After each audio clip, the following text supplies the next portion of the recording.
Imaginem a seguinte cena, tipo, um estado orgulhosamente laico, um lugar que se autoproclama um bastião da modernidade e da liberdade. Uhum, o ápice do progresso republicano, né? Exato. E aí esse estado assiste a uma de suas parlamentares, que foi eleita democraticamente, caminhar para fazer o seu juramento de posse. E ela não consegue. Não consegue. Colegas de parlamento começam a gritar, bater nas mesas e exigir a sua expulsão imediata do prédio. E o crime dela? Usar um lenço na cabeça. O que deveria ser o ápice da liberdade secular se transforma em um espetáculo de pura repressão. Nossa, essa é uma contradição que quebra completamente a nossa intuição, sabe? Porque a gente foi condicionado a colocar rótulos muito precisos nas coisas. Rótulos confortáveis, né? Pois é, de um lado da linha imaginária, a gente coloca a razão secular, e do outro, a paixão religiosa. Mas a história nos mostra que essa linha não apenas é torta, como muitas vezes ela simplesmente, não existe. Verdade. E é por isso que na nossa investigação de hoje, a gente vai destrinchar um conjunto fascinante de fontes. Temos análises históricas profundas, artigos de sociologia política e dados geopolíticos das últimas décadas. Um material riquíssimo. Sim, a nossa missão nessa análise profunda é desconstruir a ideia de que o nacionalismo religioso e o nacionalismo secular são inimigos mortais e opostos perfeitos. Aham. Vamos investigar como essas duas forças são conceitos infinitamente mais complexos. Eles se sobrepõem e dependem de uma engrenagem histórica muito particular para funcionar. Eu estou muito animada para esse mergulho. E eu também. E olha, como as nossas fontes de hoje lidam com dinâmicas que tocam diretamente em crenças e estruturas de poder, é bom deixar claro que o nosso papel aqui não é, de forma alguma, atuar como juízes, tá? Com certeza não. Nós não vamos debater qual sistema de governo é superior ou qual ideologia está, moralmente correta. Exato. Nós vamos atuar como detetives dos dados que mapeamos. Eu, como uma pessoa super curiosa, quero apenas relatar rigorosamente como essas forças se comportam na prática. Para que quem está escutando possa ter as ferramentas necessárias, né, em tirar as suas próprias conclusões. Certo. Vamos desvendar isso. Começando pela base de todo o mal-entendido, que são os estereótipos absolutos. Os famosos espantalhos ideológicos. Isso. As nossas fontes mostram muito bem como as visões sobre o que é secular e o que é religioso foram transformadas em caricaturas extremas ao longo do tempo. A narrativa predominante criou uma armadilha intelectual bem forte. Peguemos a perspectiva de quem defende arduamente o secularismo, por exemplo. O que o material diz sobre isso? O material aponta que, sob essa lente, o nacionalismo secular é enxergado como o ápice do desenvolvimento humano. Ele é embalado como algo, inerentemente moderno, estruturado na racionalidade, fundamentalmente liberal e pacífico. É quase uma utopia, né? A promessa de uma sociedade baseada em leis neutras, não em dogmas. Exatamente. E o reflexo dessa visão para o lado oposto costuma ser implacável. Para essa mesma corrente de pensamento, o nacionalismo religioso veste a capa de tudo que deve ser deixado no passado. Ah, sim, o grande vilão da história. Pois é, ele é descrito nas fontes como irracional, avesso ao progresso, estruturalmente repressivo e sempre à beira da violência, porque seria motivado por verdades absolutas que não aceitam questionamento. E o que é fascinante aqui é a forma como o outro lado inverte essa lente de uma maneira geometricamente simétrica. Inverte totalmente. Totalmente. Quando as fontes analisam o discurso daqueles que valorizam o nacionalismo religioso, a narrativa vira de ponta cabeça. Para eles, o secularismo não tem nada de utopia racional. Nossa. Ao contrário, o Estado laico é frequentemente retratado como uma força imoral e fragmentadora, sabe? Uma força que promove o individualismo egoísta, capaz de destruir os laços que mantêm uma comunidade unida. Sem contar bagagem histórica, certo? Os textos mencionam bastante que, em muitas partes do mundo, o secularismo é visto puramente como um resquício do colonialismo europeu. Sim, uma imposição de fora. Isso. Uma imposição de valores estrangeiros desenhada para apagar a identidade cultural local. Enquanto isso, a religião assume o papel de escudo protetor. O nacionalismo religioso passa a ser a âncora da moralidade comunitária e a expressão mais autêntica de autodeterminação de um povo contra influências externas. E percebe como cada lado se pinta como o salvador? Sim. Pensando nessa dinâmica, me vem uma imagem à cabeça para quem está ouvindo a gente. É como tentar usar o mesmo sistema operacional de computador para rodar softwares completamente diferentes. Gostei da analogia. Né? O Estado ou a ideia de nação é apenas o hardware. O que importa de verdade é quem está programando o código no dia a dia. Com certeza. Se ambos os lados juram que são o software de proteção definitivo e que o outro é um vírus, a própria definição de secular e religioso não acaba virando apenas um guarda-chuva gigante que abriga ideologias totalmente distintas dependendo de quem digita o código? Essa analogia do hardware funciona perfeitamente, porque o código escrito no papel aceita qualquer coisa. As fontes atestam que esses são termos extremamente abrangentes e maleáveis. Bem elásticos. Muito. Mas a verdadeira natureza desse software ideológico só se revela quando o sistema é ligado no mundo real. E o primeiro caso que nossas fontes exploram para demonstrar isso é um choque de realidade gigante. A Turquia. Nossa, a Turquia.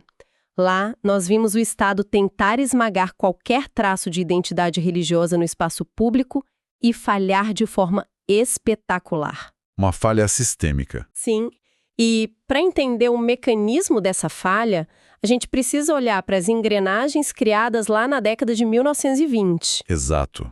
A República da Turquia foi fundada em 1923, emergindo das cinzas do imenso Império Otomano. Um império gigantesco e histórico. Pois é. E o fundador e primeiro presidente, o Kemal Atatürk, ele olhou para o passado islâmico do Império e concluiu que aquela herança era a âncora que mantinha o país no atraso. Ele comprou a ideia da modernidade secular europeia. Totalmente. E a solução dele não foi uma separação sutil entre igreja e Estado. Ele implementou um projeto de engenharia social brutal para modernizar e ocidentalizar o país. Tipo, à força mesmo. E as fontes detalham o nível microscópico dessas intervenções, o que me deixou bem chocada. Não era apenas sobre fechar tribunais religiosos. Fui muito mais fundo. Muito.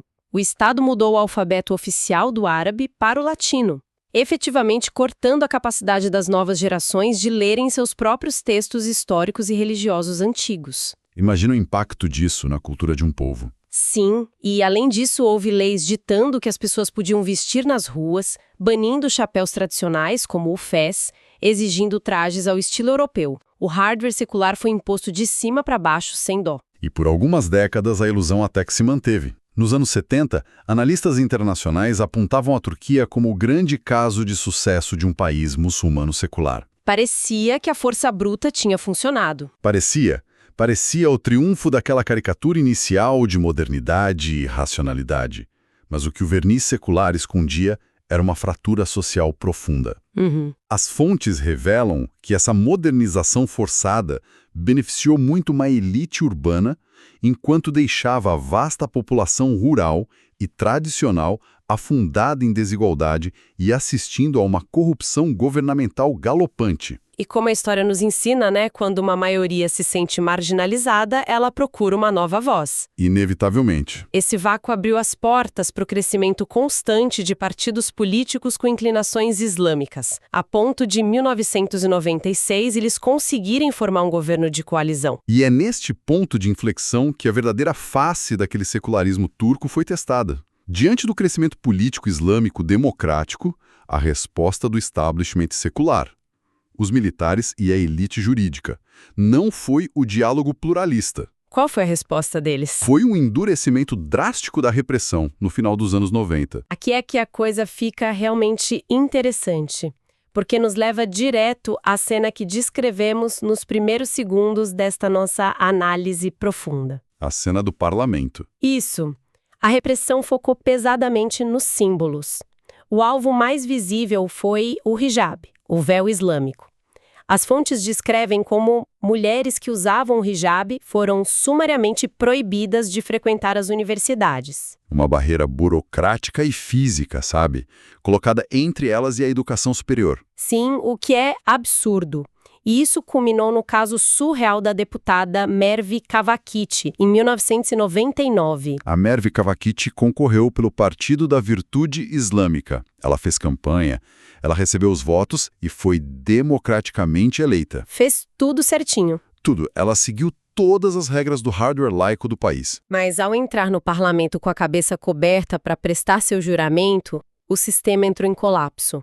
O material de apoio narra que os parlamentares seculares começaram a bater nas mesas e a gritar ininterruptamente. Foram 30 minutos. 30 minutos de histeria coletiva dentro da Câmara Legislativa, até que ela foi obrigada a se retirar.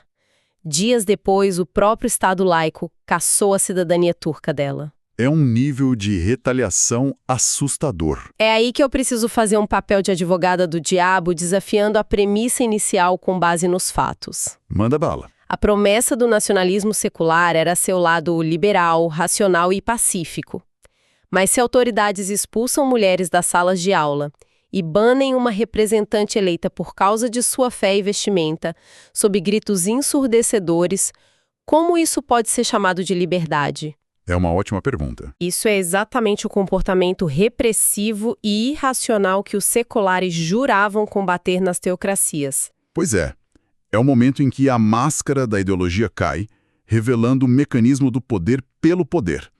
A busca cega para preservar o caráter secular do Estado justificou a adoção das mesmas táticas de exclusão que, teoricamente, repudiava. Exatamente. E se conectarmos isso ao cenário geral sociopolítico do país, a repressão secular gerou um efeito bumerangue devastador.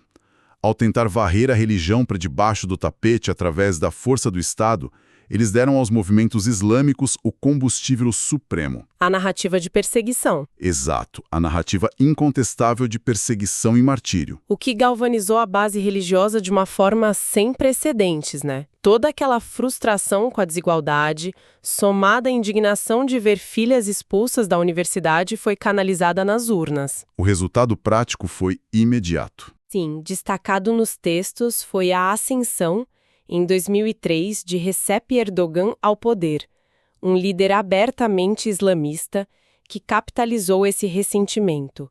O esforço titânico de apagar a religião da política turca acabou garantindo que ela voltasse para dominar o centro do palco. A Turquia demonstra a falha catastrófica de tentar extirpar a identidade de um povo. Isso nos obriga a virar a página e observar uma mecânica completamente diferente. Qual seria essa mecânica? O que acontece quando o Estado, em vez de lutar contra a força gravitacional da religião, decide integrá-la às suas estruturas, mesmo se declarando laico no papel? Ah, sim. Essa transição nos leva a 2 estudos de caso monumentais nas nossas fontes: os Estados Unidos e a Índia. 2 nações gigantescas que não tentaram esmagar a fé, mas encontraram maneiras de acomodá-la. Ou, em alguns casos, de colocá-la na folha de pagamento do projeto nacional, né? Bem isso. O caso dos Estados Unidos é um paradoxo estrutural belíssimo.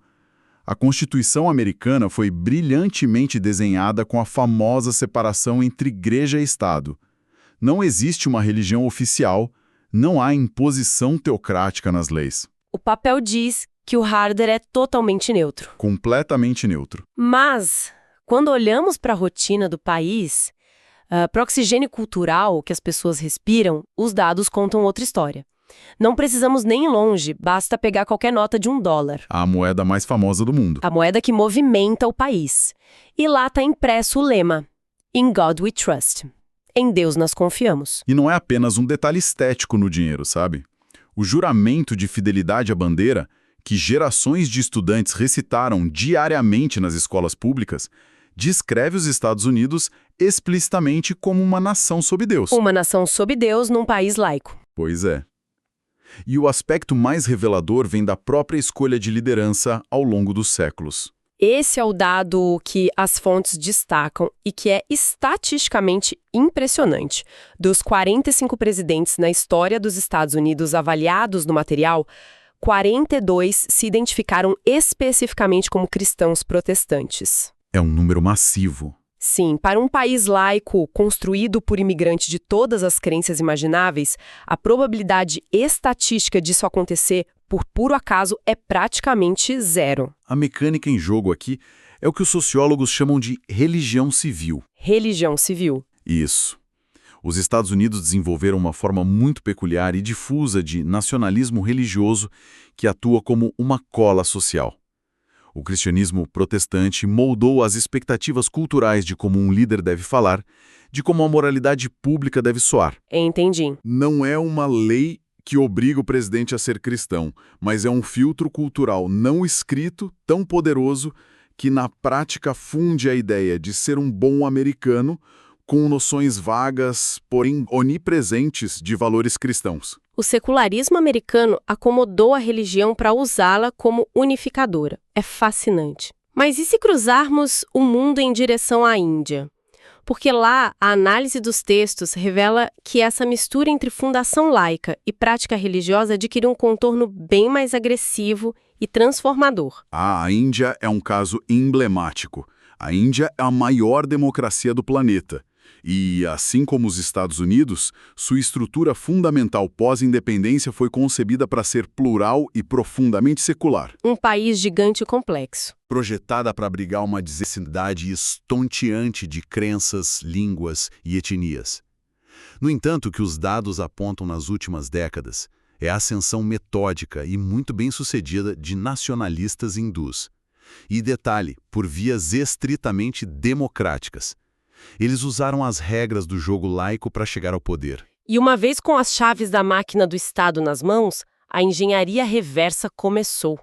O material detalha como as autoridades começaram a implementar reformas drásticas no tecido cultural e educacional da Índia. Reformas pesadas. Sim, eles passaram a renomear cidades históricas, apagando antigas nomenclaturas de origem islâmica e substituindo-as por nomes hindus. O alvo mais profundo, contudo, foram as escolas.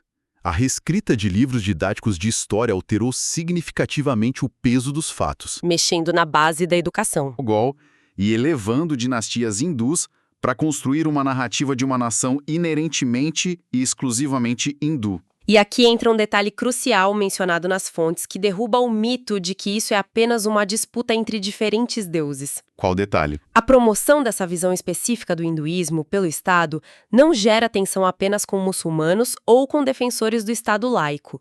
As reformas são consideradas extremamente problemáticas por muitos hindus tradicionais. Ah, sim.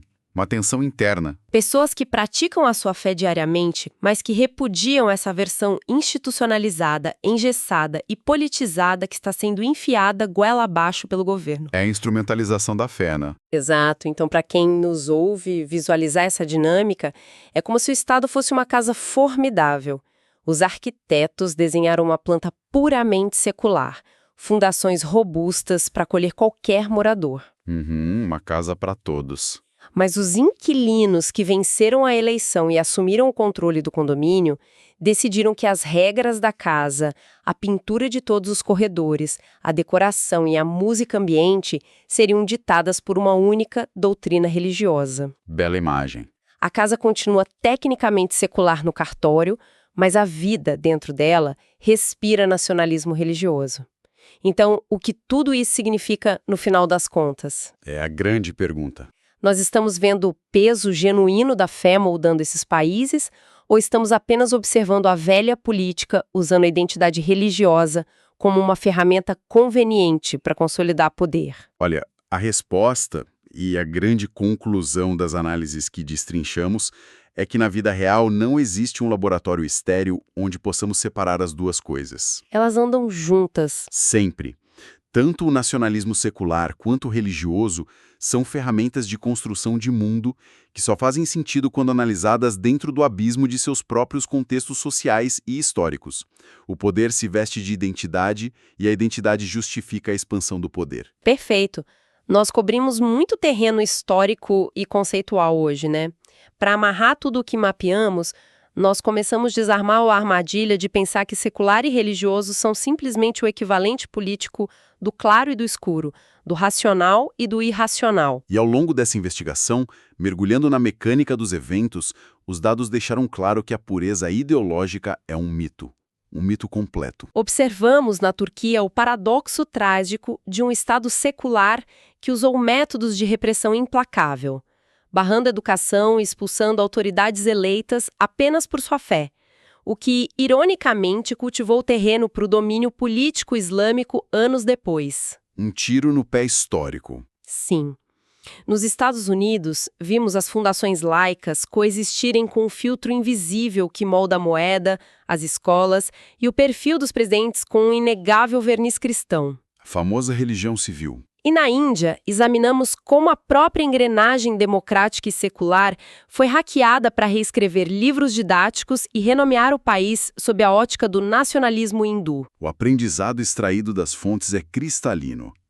Renunciar a essas caricaturas preguiçosas de bons racionais contra maus religiosos, ou vice-versa, não é apenas um luxo acadêmico. É uma necessidade. É o requisito mínimo para entender por que a sociedade se move de certas maneiras hoje em dia, sabe? Seja em tensões locais ou nas grandes movimentações geopolíticas. Se não entendermos as motivações reais, além dos rótulos, estamos apenas lendo o índice do livro e não a história. Com certeza. E voltando ao que propusemos no início, o valor de mergulhar nesse nível de detalhe não é apontar o dedo para descobrir qual país errou menos ou qual modelo deveria ser copiado. Longe disso. As fontes não entregam um manual de instruções morais, elas entregam espelhos. E esses espelhos refletem como ideias abstratas são frequentemente dobradas e às vezes quebradas pelo peso da realidade humana. E isso levanta uma questão importante, sabe? Uma engrenagem final para deixarmos girando para a audiência. Nós constatamos, com dados e história, que se declarar Estado secular ou Estado religioso em um papel oficial não garante de forma alguma se aquela sociedade será livre ou opressora. Nem um pouco. Uma Turquia laica oprimiu a fé de forma violenta. Uma Índia laica assiste ao esmagamento silencioso de minorias através de uma fé estatizada. Se o hardware, as palavras na Constituição, não garantem o funcionamento ético da máquina, qual seria, então, o nosso verdadeiro termômetro? É uma provocação e tanto. Será que passamos séculos idolatrando o formato legal dos estados, quando o único indicador real de liberdade de um povo é como o poder se comporta nas ruas contra aqueles que pensam, vestem ou rezam diferente? Nossa, essa é a verdadeira provocação para levarmos para o resto da semana. A linha nítida entre o secular e o religioso nunca existiu fora da teoria. A realidade é sempre uma sobreposição complexa, confusa, mas incrivelmente fascinante, de pessoas tentando definir quem são e como devem viver juntas. Foi um papo excelente. Foi um privilégio explorar esses mapas borrados com todos que nos acompanharam hoje. Um agradecimento enorme a quem esteve escutando mais esta nossa análise profunda. Continuem questionando as fronteiras das ideias e até a próxima investigação.